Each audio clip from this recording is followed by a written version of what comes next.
Welcome to the Birding for Joy podcast, a show about discovering and exploring all the ways birding and wild birds bring joy into our lives. I'm Candy Lynn Fight, your gracious host and joyful birder.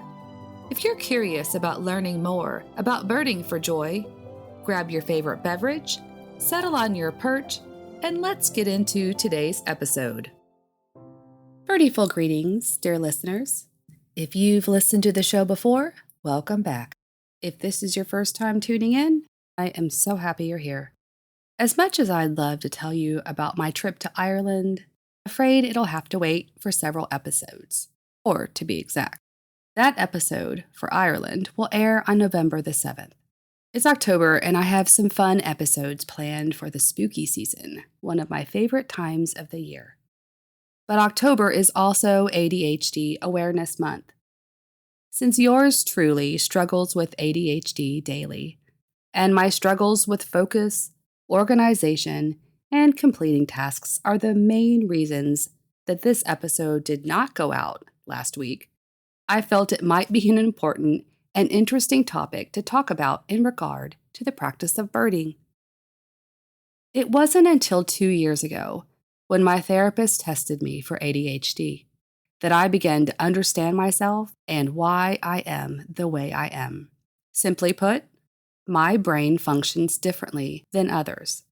But this late diagnosis made sense out of my quote-unquote negative personality traits that I had during childhood and adolescence. Most of you probably already have a clue what ADHD is or what it means. Some of you might have an ADHD diagnosis. But for the listeners out there who aren't familiar, let's define what ADHD is and what it isn't. The acronym ADHD stands for Attention Deficit Hyperactivity Disorder and is defined as a neurodevelopmental disorder by the Attention Deficit Disorder Association, or ADDA, the world's largest organization dedicated exclusively to helping adults with ADHD. Here are a few additional facts listed on the ADDA website. ADHD is one of the most common disorders diagnosed in children. ADHD often carries over into adulthood. ADHD is highly genetic, brain-based syndrome that has to do with the regulation of a particular set of brain functions and related behaviors.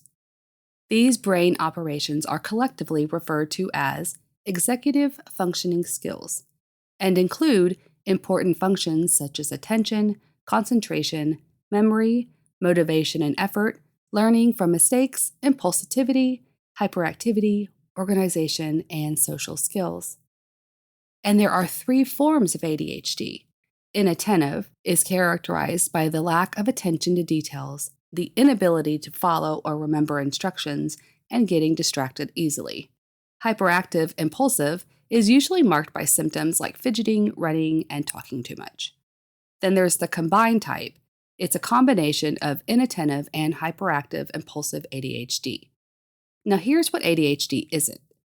A disorder that only affects children, and then once past adolescence, ADHD goes away. ADHD is not caused by poor parenting or growing up in a dysfunctional atmosphere. ADHD is not laziness or unintelligence. ADHD isn't just a lack of concentration. It isn't a made-up condition or something those with ADHD just invented because they want or need attention. ADHD doesn't only affect males. It's just that the symptoms for ADHD show up differently in females. When I grew up in the 70s, my symptoms were completely different than my explosive, disruptive, and quote-unquote hyperactive cousin. I was so intent on not being like him so that everyone else liked me more that my tendencies were either overlooked or blamed on daydreaming, excessive talking and interrupting, poor memorization skills, poor conduct behavior, procrastination, poor organizational skills, and my dysfunctional upbringing. Today, I still portray all of those traits. They can be exacerbated by situational occurrences such as stress, illness, death or loss of family or friends, and most recently, menopause. Couple any of these with my ADHD, and it is the perfect storm of chaos in my life. Since my diagnosis, I have chosen to not take medication. It's a personal choice, and instead, I try relying on seeing my therapist when I need to, working on self-love and acceptance, walking and exercising, getting out into nature, practicing mindfulness, and birding.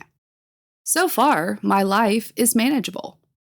But there have been things I've decided recently to let go of due to my lack of organization, the inability to follow through with projects, and tendencies to procrastinate, such as continuing with novel writing and participating in art shows.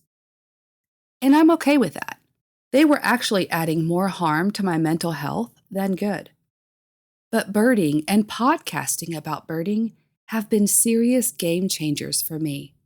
Combined, they are exciting, stimulating, engaging, mindful, and creative all at the same time. Now, this next part might seem counterproductive to my message at first, but hear me out.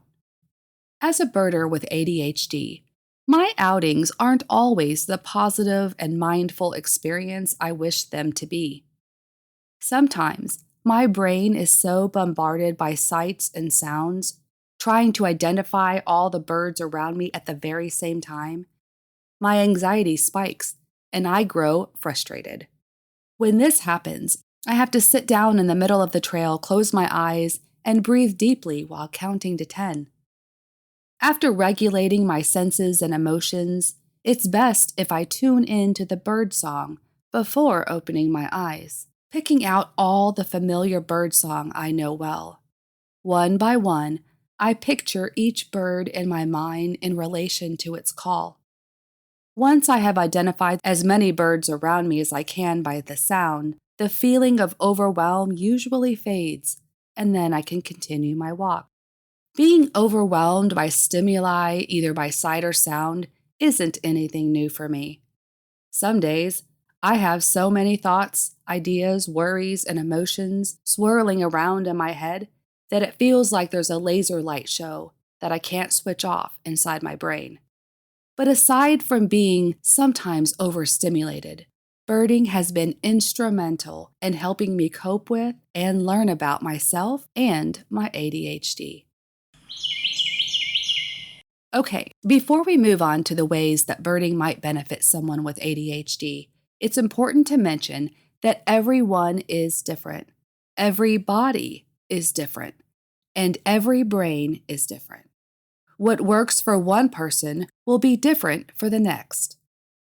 First and foremost, birding can spark and help reduce those feel-good chemicals in our brains. Studies show that people with ADHD may produce lower amounts of dopamine and serotonin.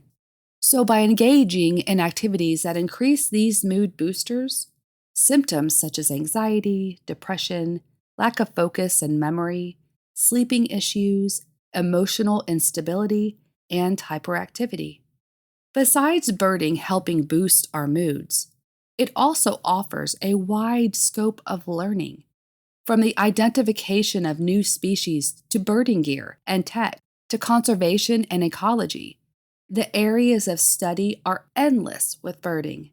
For someone with ADHD, learning new skills is exciting and engaging, and can enhance cognitive flexibility, memory and focus, and problem-solving abilities. Here are 5 tips from my toolbox that help me while I'm out birding. Number 1, short and tweet sessions. For me, the longer the outing, the more exhausted and overwhelmed I am afterward.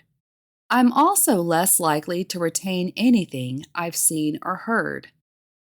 If this is something that you experience, try doing shorter, manageable bird outings.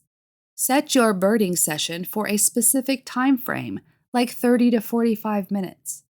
If you're feeling focused and you're finding success, increase the duration if you're up for it. My time sweet spot is an hour. Number 2, expect the unexpected. The last episode I did centered around expecting the unexpected. You're less likely to feel disappointed when plans go awry. Most people don't like to feel disappointed, but for those of us who are neurodiverse, disappointment over spoiled plans can ruin an entire day or an entire week. If you're the kind of person who prefers setting goals or making a plan so your brain has a clear task to focus on, just remember that Mother Nature doesn't appear on cue. The experience will be more rewarding if you're flexible and learn how to go with the flow. I find if I limit my expectations or don't set any at all, I am more apt to having a positive experience and walking away with a sense of accomplishment. Number 3, location, location, location. I have found my overall experience depends on location.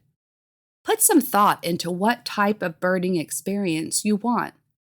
Locations that have diverse bird species or more activity tend to keep the brain energized. A spot with a variety of sounds, movements, and colors will naturally capture your attention.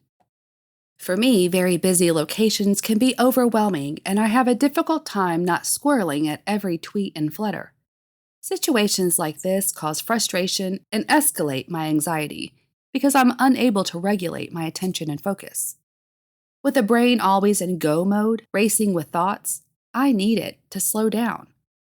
I like to pick a quiet spot and sit a while and then see what appears. Remember, the best location doesn't mean that you have to go anywhere.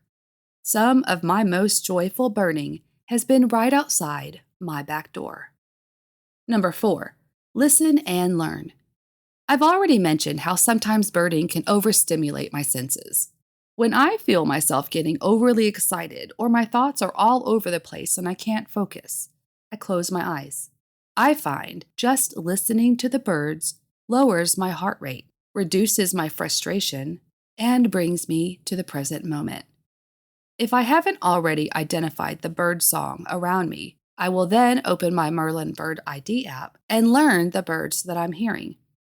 There are other bird ID apps out there to use. Just find one that works for you. I find once that I've learned the song or call of a specific bird species, when I hear it again in the future, it's like chatting with an old friend. I also find it helpful if I jot down all of the species that I see or hear during an outing. I am not a lister by any means, but part of my memory retention and processing is researching them once I get home. Number 5, no matter how big or small, savor every single accomplishment. They all count. With birds being nearly everywhere on the planet, it is darn near impossible to go birding and not find at least one bird. One can even find birds in the grocery store parking lot. So the chances for success and experiencing a sense of accomplishment are pretty high, something those of us with ADHD strive to achieve. Speaking about birding giving a sense of accomplishment, can I shamelessly brag about my ability to retain information when it comes to birds?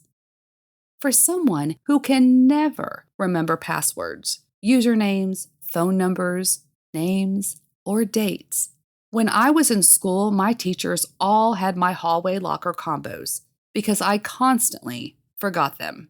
But give me a bird fun fact such as the seagull isn't an actual species of bird. Yes, there are gulls, over 50 to be exact, and yes, some live by the sea, but not all do. Although I'm learning, it's better to bite my tongue and suppress my impulsivity than birdsplain when I hear someone use the word seagull. Maybe they're new to birding. I've been there before, and who am I to judge? I wasn't going to add the next part into the episode, mostly because I'm extremely humiliated about what happened, but it involves both my ADHD and birding. So even though it is a too soon raw situation, I decided to add it anyway. This past Monday, I was at our local park doing my 2-mile speed walk for exercise. Everything was fine until a red-tailed hawk called out from a tree to my right. Instead of stopping to locate it, I merely glanced and kept walking, the toe of my right shoe catching the metal edging of the crushed granite pathway, and I went flying. No pun intended. I landed hard on my left side, my left hand, forearm, and knee taking the brunt of my fall. It knocked the wind out of me. After 2 people stopped to ask if I needed help, I limped my way to the public restroom to wash off the grit and assess the damage. Nausea stirred in my stomach from the pain searing in my wrist and knee. Despite the throbbing pain and several cuts on my knee, I managed to make it back to my car, where I cried like a baby, ridiculing myself for the stupidity of my actions. How was I going to explain this to my family? Did I just leave out the hawk part and pretend that I merely tripped? Would others chide me about being so distracted by a bird that I fell? Would they make jokes about how I'm like the squirrel-brained dog Doug from the Disney movie Up? It was mortification at its finest. In the end, I ended up telling my family the truth. I also ended up getting x-rays the following day to make sure that nothing was broken. Turns out, I only sprained the left wrist with a 10 to 15% chance of an occult fracture. We'll redo the x-rays in 2 weeks after the swelling has reduced. Multitasking or task switching has never been my strong suit. I know this about myself.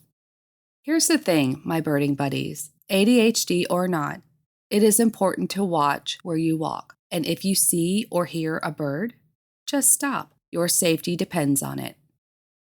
Like the diversity of species of birds, the diversity in birders, their challenges, gifts, and unique qualities and perspectives should be accepted and celebrated within the birding community. For all of the quote-unquote negative characteristics of someone with ADHD, there are some really unique qualities as well. The minds of those of us who have ADHD are intertwined with creativity, honesty, sensitivity, and spontaneity. We are the seekers, dreamers, and out-of-the-box thinkers. We're innovative, resilient, curious, imaginative, and brave. Honestly, even if I could, I wouldn't trade my big, beautiful brain for any other. So with this episode, help me acknowledge and celebrate everyone out there, birders and non-birders alike, who have ADHD. If you or someone that you know identifies as neurodivergent, consider seeking out other like-minded people or groups. Help and support are out there if you need it. One organization I'd like to mention here is Birdability. They offer a wealth of information, support, and resources on their website. Here is what their mission statement says: to share the joys of birding with people who have disabilities and to ensure birding is accessible to everybody. I will drop website links for ADDA, the Attention Deficit Disorder Association, and Birdability in the show notes. I'll be back here next week for a new episode.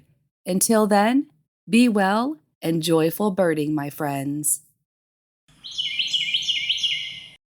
If you are enjoying the Birding for Joy podcast, I would greatly appreciate it if you would subscribe to the show. Subscribing and tuning in to the episodes lets the algorithm on each platform know the podcast is providing you worthwhile content. It also helps ensure the success of the show. Remember, the absolute best way to support your favorite podcast is by word of mouth. So make sure to share Birding for Joy with others who might enjoy listening. That way we continue to build a joyful birding community. As always, thank you for tuning in and stay chirpy, my friends.